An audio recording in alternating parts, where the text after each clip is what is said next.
Praise the lord. దేవుని నామానికి మహిమ కలుగును గాక.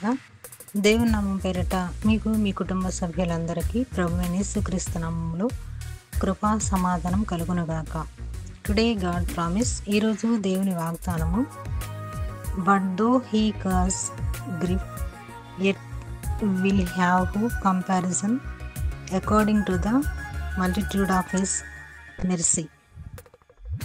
Philippians 3rd chapter 32 verses. ఆయన బాధ పెట్టినను తన కృపా సమృద్ధిని బట్టి జాలిపడను. విలాప వాక్యములు 3వ అధ్యాయము 32వ వచనము. క్రీస్తునందు ప్రియ సహోదరి సహోదరులారా, యేసు ఇహలోక జీవితంలో పొందిన భయంకర శ్రమల యందు ఆయన కొన్ని సందేహాలు ఆయనకి కలిగి ఉండవచ్చు. మరి మన జీవితాల్లో కూడా అనేక సందర్భాల్లో చాలా శ్రమలు, ఇరుకులు, ఇబ్బందులు వస్తూ ఉంటాయి. మరి తప్పనిసరిగా ఈ శ్రమల గుండా మనం వెళ్ళవలసిందేనా? నా తండ్రి చిత్తము ఏంటిది అని దేవుడు ఎలాగైతే మరి ఈ సమస్యలను బట్టి, బాధలను బట్టి, కేవలం మన పాపాలను బట్టి దేవుడు ఈ లోకానికి రప్పించబడ్డాడు. మన శ్రమలను బట్టి ఆయన నలగొట్టబడ్డాడు. మనం చేసిన పాపాలను బట్టి దేవుడు ఎంతగానో మన కొరకు మనల్ని శ్రమల నుంచి విడిపించి రక్షణలోకి నడిపించాలని దేవుడు మరి అనేక సందర్భాలుగా ఆయన మన కొరకు ఆయన సిలువలో బలి అయ్యాడు. మరి ఆయన వీపంతా నాగటి చాళ్ళవలే దున్నబడింది. కేవలం మన కళ్ళతో చేసిన పాపాలు, హృదయంతో, పెదవులతో మనం చేసిన పాపాలను బట్టి ఆయన శ్రమానికి అనుభవించాడని మనము తెలుసుకోవాలన్నమాట.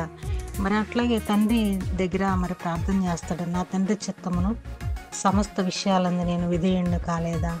నేను మానవులకు మేలు కాక ఏమీ చేయలేదు కదా ప్రభువా, మరి నేను ఎందుకు ఇట్లా శ్రమ పొందాలి? మరి ఇలాంటి అనేక సంశయాలు, క్వశ్చన్స్ ఆయనకి చాలా ఆలోచనలు వచ్చి ఉండవచ్చు. కానీ ఆయన ఇతరులను గురించి చింతగలవాడై వారి బాధలను విమోచించడం ద్వారా తనపై తాను జాలిపడే పరిస్థితిని జయించాడు అన్నమాట. మరి అలాగే మనం కూడా ఇక్కడ మనం కొన్ని అంశాలను నేర్చుకోవాలి. శ్రమ వచ్చినప్పుడు మనము దేవుడు మనల్ని బాధ పెట్టినా కూడా మళ్ళీ తిరిగి మనకి కృపా సమృద్ధిని దయచేస్తాడు. మరి మన పాపాలకి ఎప్పుడైతే పశ్చాత్తాపం పొందుతామో అప్పుడు జాలి చూపిస్తాడని మనకి వాక్యము తెలియజేస్తుంది అనమాట. దేవుడు మనల్ని విడిచిపెట్టే దేవుడు కాదని తెలియజేస్తుంది. ప్రార్థన. కృపా సమృద్ధి కలిగిన మా ప్రియ పరలోక తండ్రి, నీకు వందనాలు, స్తుతులు, స్తోత్రాలు చెల్లించుకుంటున్నాం. ఈరోజు వాగ్దానంతో మాతో మాట్లాడినందుకు మీకు ఎన్నో వందనాలు దేవా. నువ్వు బాధ పెట్టినను నీ కృపా సమృద్ధిని ఇచ్చి మమ్మల్ని బలపరుస్తావు, మరి మా మీద జాలి చూపుతావని ఈ వాగ్దానాన్ని మాకు తెలియజేస్తుంది. కాబట్టి ఈ వాగ్దానం వింటున్న వారందరిలో వారి జీవితాల్లో కృపా సమృద్ధిని, వారి జాలికి మీ అర్హులుగా చేయమని, సమస్త మహిమ ఘనత ప్రభావాలు నీకే ఆరోపిస్తూ ఈ వాగ్దానం ప్రతి ఒక్కరి జీవితంలో నెరవేర్పు కలిగించమని యేసుక్రీస్తు నామములో అడిగి వేడుకొని పొందుకున్నాను తండ్రి. ఆమేన్.